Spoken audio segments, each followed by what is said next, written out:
छोटी मोटी बाबा हो पोखरा खोनाइल हो। नेवती नेवती बांधे घाट हो।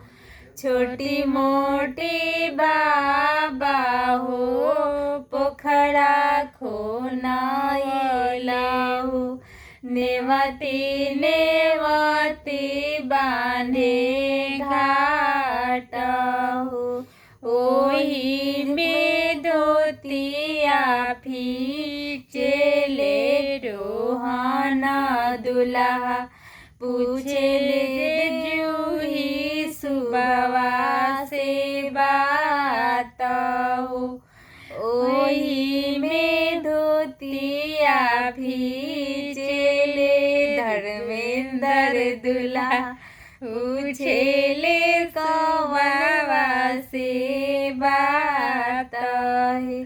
के करहु तुहारी दुलारी हो।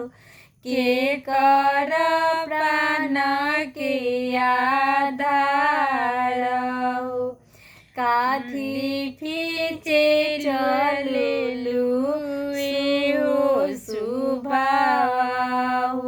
सुंदर कोई सागर नहाए हो। जनक राजा जनक जी के लाड़ी दुलारी हो। आमा के प्राण के आधार हो। उहे बीजले चले सागर नहाए हो। धोतिया जल